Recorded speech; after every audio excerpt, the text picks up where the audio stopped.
You may have heard a lot about Bitcoin in the news lately. But what exactly is Bitcoin? Why does it matter? And why should you care? Well, it may be the best form of money the world has ever seen. It's digital money for a digital age.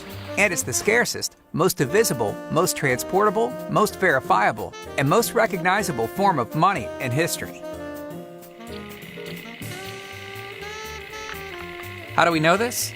Let's take a look at the evolution of money to find out. One day, around 25,000 years ago, a hunter killed a mammoth, and everyone in his village wanted some of the meat.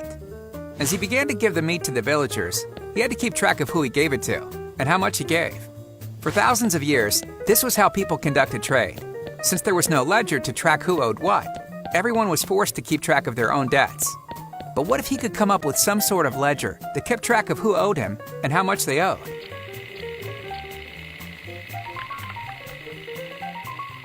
From now on, if you want meat, you have to give me stones as a way to keep track of your debt. This was the birth of currency, and it arose not from barter, but as a way to keep track of debt. This new technology was so successful that before long, everybody began using the ledger system because it greatly improved upon keeping track of debts. But eventually, different villages that used different ledgers wanted to engage in trade. Unfortunately, there was one problem preventing this. They needed a universal ledger, something that could serve as a universal form of money so people could interact with others outside their own community. But they couldn't just use anything. To establish a system that would work on a large scale, they had to pick something that was universally scarce, divisible, transportable, durable, recognizable, and fungible.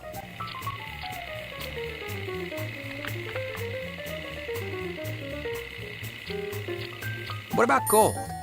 Gold was almost perfect as a form of money. About 5,000 years ago, people began to develop an attitude about gold that has been passed down from generation to generation. This attitude was based on the fact that currency had some sort of intrinsic value. But the truth is, aside from gold serving as a universal ledger, it doesn't have any intrinsic value. This attitude continues today, and it's because of this attitude that people hoard gold, speculate in it, and wear it around their necks.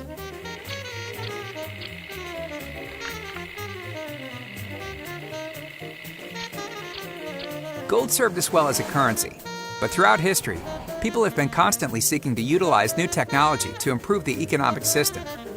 Before long, people sought to improve upon gold, and shortly thereafter, banks emerged. For a tidy fee, banks safely stored gold in vaults and circulated paper bills in exchange. Around 40 years ago, we saw yet another development in currency when we decided to start using credit cards and debit cards. Just like previous advances in currency, these advances came about as a way to use new technology to improve our financial system. But in the last 40 years, a lot has happened. Even though we've seen the rise of the internet and an information revolution, our system of money has not reflected these changes and is still rooted in the past.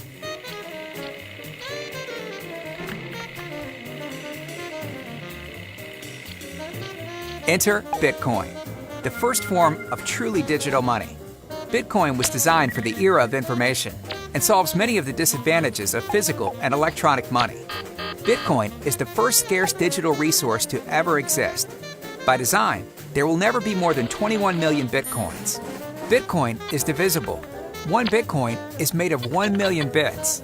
Bitcoin is frictionless. You can send Bitcoin by email, text message, or even paper, for free and in real time. Bitcoin is verifiable. It uses advanced cryptography and cannot be faked. Bitcoin is global. Like the internet, Bitcoin is decentralized. It's not controlled by anyone or any country. Bitcoin is open source. It does not have a single owner, but we all own it. There's a pervasive myth that money exists because the government creates and supports it. But as we've seen over the course of history, money exists because it serves a basic social need. For over 25,000 years, we've utilized the latest advances in technology to improve upon our system. And even though Bitcoin, credit cards, and paper bills are very different from the stones used as currency 25,000 years ago, today's money serves the same purpose as it has for thousands of years. It's a ledger that's used as a store of value, as a medium of exchange, and as a unit of account. Bitcoin may be the most important social experiment currently in existence. Over the next couple of decades, We may witness a phenomenal transformation where we abandon the gold standard after 5,000 years and replace it with Bitcoin. If this occurs, it could be the biggest transfer of wealth in the history of civilization and the biggest advancement in the democratization and access of money.